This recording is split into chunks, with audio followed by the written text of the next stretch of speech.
Sejarah Nusantara yang disembunyikan Barat, sebarkan, biarkan pengembara kalian bangkit. Banyak dari kita yang pernah mendengar lagu Nenek Moyangku, seorang pelaut, sebuah lagu yang menggambarkan bagaimana nenek moyang orang Indonesia selalu mengarungi lautan tanpa takut menerjang ombak. Karena sejak zaman prasejarah, nenek moyang Indonesia memang dikenal sebagai pelaut yang tangguh.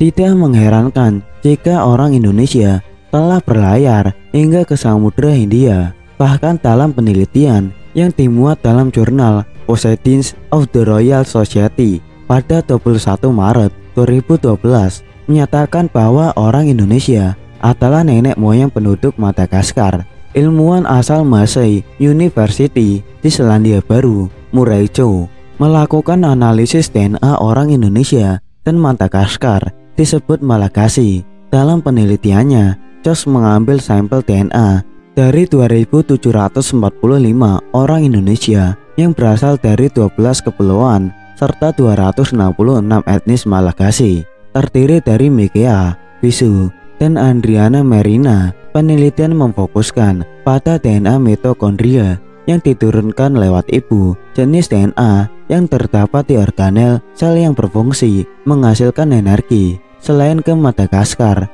nenek moyang kita telah dikenal tangguh di lautan. Pada awal Masehi telah berlayar ke Cina, Jepang, India, hingga Afrika untuk berdagang. Dari perdagangan ini, orang Indonesia mendapat berbagai barang seperti logam mulia, perhiasan, kain, wangi-wangian, dan obat-obatan. Barang-barang tersebut ditukar dengan berbagai jenis rempah-rempah yang ada di Indonesia. Menurut Profesor Olivier Molter, India dan Cina memiliki sedikit tradisi tentang berlayar. Kapal-kapal mereka hanya digunakan untuk menyusuri pantai dan sungai.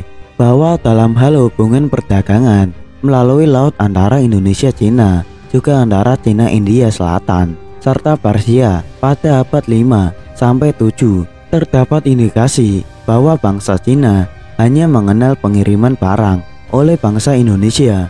Orang-orang Cina baru bisa membuat kapal untuk mengarungi lautan sekitar abad ke-10 ketika masa dinasti Song. Dinasti Song adalah salah satu dinasti yang memerintah di Tiongkok antara tahun 960 sampai dengan tahun 1279 sebelum Tiongkok diinvasi oleh bangsa Mongol. Dinasti ini menggantikan periode 5 dinasti dan 10 negara, dan setelah kejatuhannya digantikan oleh dinasti Yuan. Dinasti ini merupakan pemerintahan pertama di dunia yang mencetak uang kertas dan merupakan dinasti Tiongkok pertama yang mendirikan angkatan laut. Saat kita membaca sejarah tentang masuknya Hindu ke Indonesia, diperkirakan sekitar awal abad keempat, ditandai dengan berdirinya kerajaan Kutai dan Tarumanegara yang bercorak Hindu.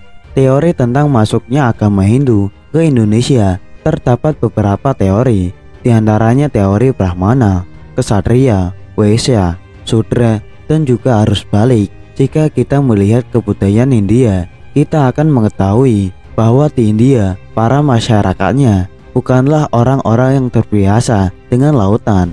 Hal ini dapat kita lihat dari cerita epik Ramayana. Kala itu, ketika Rama dan tentaranya hendak ke Alengka atau Sri Lanka. Untuk menyeberang ke Sri Lanka, Rama memilih untuk membuat jembatan daripada membuat kapal. Hal ini dikarenakan orang-orang India menganggap semakin tinggi suatu tempat, maka semakin suci tempat tersebut, sehingga mereka menganggap gunung adalah tempat yang suci, yaitu tempatnya para dewa, sedangkan lautan merupakan tempatnya para jin. Dari penjelasan tersebut dapat kita simpulkan seharusnya orang-orang Indonesia membawa orang-orang India untuk mengarungi lautan hingga sampai di Indonesia, karena Cina dan India yang mayoritas beragama Hindu-Buddha belum terbiasa mengarungi melalui lautan. Seperti yang kita ketahui, saat itu mereka masih bergantung pada Indonesia untuk perdagangan melalui rute laut. Hal ini dapat kita dasari dari perkataan Ponco Sutowo dalam mengomentari buku karya Robert Dick Reed yang mengatakan, pelaut-pelaut Nusantara telah menaklukkan banyak samudera jauh sebelum bangsa Eropa, Arab, dan Cina Bahkan pada abad ke-5 dan ke-7, para pedagang Cina bergantung pada pelaut Nusantara. Tidak hanya itu, salah satu teori juga mengatakan bahwa yang membangun jalur Sutra versi laut sebenarnya bukanlah orang-orang Cina ataupun India, melainkan orang-orang Indonesia. Bahkan menurut George F. Hurani, bahwa orang Arab sudah mengarungi lautan-lautan di sekitar India sejak sebelum Masehi, tetapi keberadaan mereka terlambat jika dibanding para pelayar Nusantara yang memiliki kapal dan sistem navigasi yang lebih baik. Dia juga mengatakan bahwa bentuk kapal dari Nusantara adalah bentuk kapal yang paling berpengaruh di seluruh dunia, karena saat itu India merupakan tempat bertemu para pedagang dari Persia, Arab, Yaman, Mesir, Mesopotamia, dan lain-lain. Dari sinilah kelak bentuk kapal Nusantara ditiru oleh para pelaut Eropa. Dari catatan orang Mesir kuno, mereka mendapatkan beberapa komoditas seperti rempah-rempah, cendana, cengkeh, emas, dan lain-lain dari sebuah negeri yang belum diketahui. Pada sebuah penelitian mengenai rempah dan buah-buahan dari Asia Tenggara, terutama cengkeh dari Indonesia, juga terdapat pada mumifikasi Firaun Ramses II.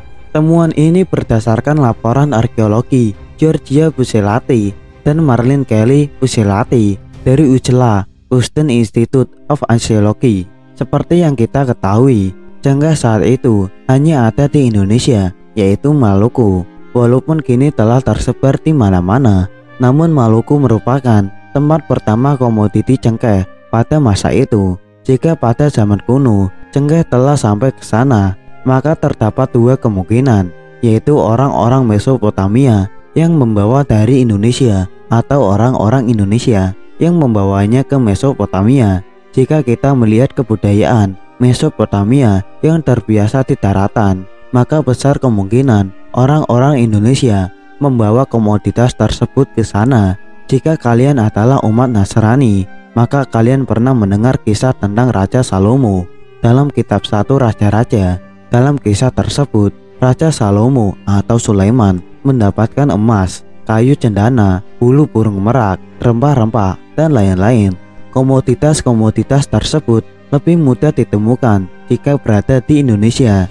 Tidak mengherankan jika saat ini banyak yang berpendapat bahwa Indonesia adalah negeri Saba, yaitu salah satu negeri yang pernah dikunjungi Raja Salomo. Walaupun hanya sebatas teori, namun pernyataan ini tidak sepenuhnya lemah, karena terdapat beberapa catatan kuno yang signifikan dan beberapa daerah yang sekarang memiliki nama yang mirip dengan kisah tersebut, seperti Wonosobo, Sleman, dan lain-lain. Dalam buku karya Robert Dick, penyebaran orang-orang Nusantara bukan hanya berada di Madagaskar, Afrika, dan Ghana, tetapi telah menyebar ke seluruh dunia. Memang terlihat cukup kontroversial, tetapi Robert Dick bahkan berani menyebut ada kemungkinan bahwa pelayaran orang-orang Indonesia telah sampai di benua Amerika. Hal ini karena salah satu teori menyebutkan bahwa Hawaii adalah Jawa kecil. Hal ini didasari karena postur tubuh orang-orang Hawaii mirip dengan postur tubuh orang Jawa. Mungkin semua ini hanya sebatas cocok logis semata. Namun jika kita telusuri biografi seorang pelaut Portugis yang bernama Alfonso de Albuquerque yang saat itu berhasil menaklukkan Malaka, ia pernah menulis surat kepada rajanya bahwa dia telah berhasil menaklukkan Malaka dan telah bertemu dengan Pulau Jawa. Alfonso juga mengatakan saat melihat peta orang-orang Jawa, ia melihat bahwa Portugal telah ada di peta orang-orang Jawa. Selain Portugal, juga terdapat Tanjung Harapan, Cina, Jepang, dan bahkan Brasil telah ada di peta tersebut. Dari buku Robert Dick dan surat Alfonso tersebut membuat kita bertanya-tanya seberapa jauh nenek moyang kita telah berlayar. Dalam catatan para pelaut Portugis, ketika pertama kali sampai di Tanjung Harapan, mereka melihat orang-orang berkulit coklat yang mengatakan bahwa mereka berasal dari Jawa. Dengan kapal-kapal yang tidak hanya satu buah, orang Jawa telah sampai ke Tanjung Harapan yang merupakan pusat transaksi saat itu. Dan ketika para pelaut Portugis sampai di Indonesia, mereka hanya melihat kapal-kapal yang pernah mereka lihat di Tanjung Harapan. Kapal-kapal orang Jawa saat itu begitu besar dan kuat. Bahasa Melayu menyebutnya sebagai jong, orang Jawa menyebutnya sebagai jung, orang Portugis menulisnya sebagai junko, sedangkan orang Arab menyebutnya sebagai JNK yang diucapkan mirip cara orang Liberia atau Portugis mengucapkannya. Pedagang Italia Giovanni da Empoli dalam surat-suratnya menulis bahwa di tanah Jawa, jung tidak berbeda dibandingkan benteng karena memiliki 3 dan 4 lapis papan, satu di atas yang lain, yang tidak dapat dirusak dengan artileri. Mereka berlayar bersama dengan wanita, anak-anak, dan keluarga mereka, dan semua orang menjaga kamarnya sendiri. Besarnya kapal jong Jawa sekitar 4-5 kali kapal Flor de la Mar, kapal Portugis terbesar tahun 1513. Kekaisaran Cina mengizinkan semua kapal berlabuh di pelabuhan-pelabuhannya kecuali kapal jong Jawa karena besar dan kuatnya kapal itu. Dikatakan juga bahwa kapal jong Jawa jika berlabuh dapat menaklukkan sebuah kota. Bahkan satu buah kapal jong Jawa dapat menghabisi 20 buah kapal jong Cina. Dari kapal jong Jawa, Kekaisaran Cina terinspirasi membuatnya. Walaupun tidak sebaik kapal jong Jawa, Indonesia kita katakan sebagai pelaut yang tangguh, karena memang medan yang dihadapi adalah lautan. Untuk dapat pergi ke pulau lainnya, orang-orang Indonesia harus berlayar melewati ombak lautan, sehingga orang-orang Indonesia memang terbiasa dengan dahsyatnya ombak laut. Bahkan suku Baju atau Bajau yang merupakan salah satu armada laut Sriwijaya dikatakan sebagai suku yang tidak pernah mendarat. Jikapun mendarat, itu mereka lakukan untuk berinteraksi dengan suku-suku lain. Dari penjelasan itu, maka kita sebagai orang Indonesia harus bangga karena nenek moyang kita merupakan pelaut-pelaut hebat. Namun saat ini, kapal-kapal kita tidak sebesar dan setangguh dahulu. Anthony berpendapat bahwa kegagalan Pati Unus di Malaka membawa pengaruh yang besar bagi hilangnya kapal-kapal besar dari kalangan-kalangan kapal di pesisir utara Jawa.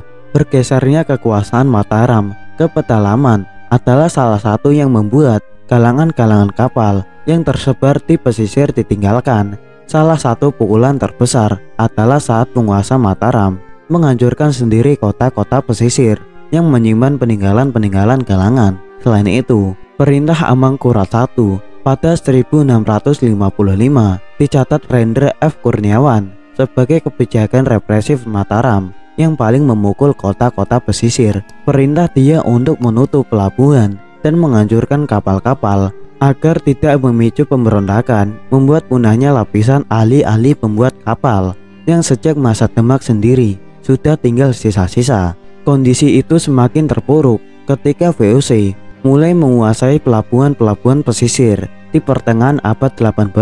Pada saat itu, VOC melarang kalangan kapal membuat kapal dengan tonase melebihi 50 ton dan menempatkan pengawas di masing-masing kota pelabuhan.